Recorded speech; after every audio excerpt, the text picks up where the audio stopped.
With the release of the Romaleos back in 2009, Nike showed the world that they are serious about weightlifting. I recently did a comparison of the Romaleos versus the Metcons, and it's fair to say I was really impressed with the performance of the Romaleos. Now that Nike have released the Savaleos, I thought it would be a good idea to compare the Savaleos to the Romaleos and see if they're a pair of shoes that are worth buying. Stay tuned to find out.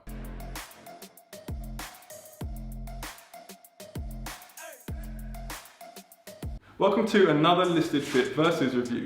I will say to begin that Nike have not approached me to do this comparison review. Both these shoes were purchased with my own money because I'm genuinely interested to know about how these two compare. So let's get started.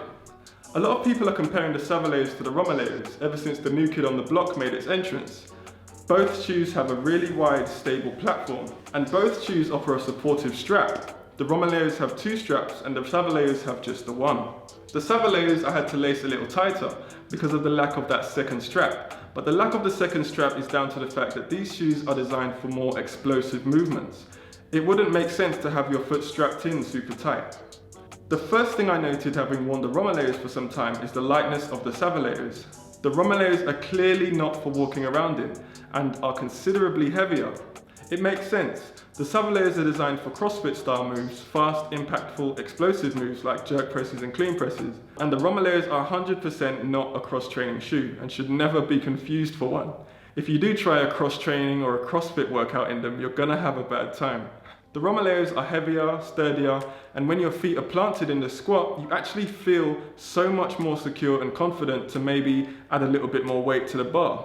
But in the Savaleos, you do have a sturdy and secure feeling during the squats, but, and it's a big but, the lightness of them lessens that feeling.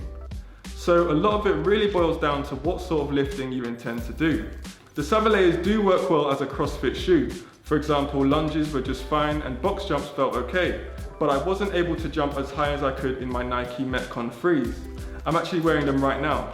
I think this was mainly because my Metcon Frees have the more flexible upper and the Savaleos don't have the same sort of flexible material, so the flexion of your foot is a bit more restricted. So while the Savaleos are okay to do box jumps in, if you really want to push yourself and beat a personal best, maybe jumping in higher and higher or running faster, these aren't really the best ones for me. The upper is just too rigid. It really highlights for me the difficulty of making a shoe that's meant for explosive movement while still having to have a level of sturdiness for things like heavy lifting and squats. It's a tough balance to get right, and Nike have had a good shot at it. The Savaleos also have a slight heel lift for peak power transfer from the ground. The idea is that this will help you transfer more explosive energy into your reps. I really love how comfortable they are. But my concern is that the materials aren't as hard-wearing and durable as the Romaleos, which actually makes me think these two shoes shouldn't really be directly compared to one another.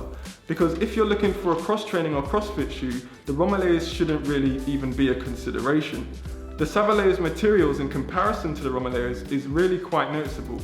Although they do look quite alike, the Romaleos do feel like they are more hard-wearing and the materials feel as though they are of a higher quality. And I guess that's what the difference in price is all about too.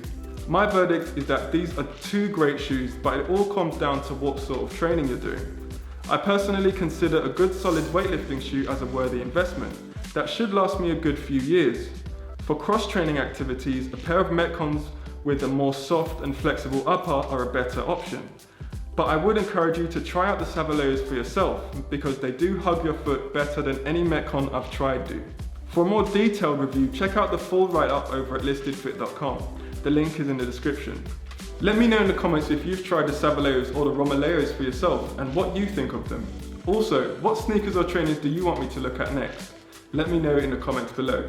And with that being said, thank you for watching and I'll see you on the next one.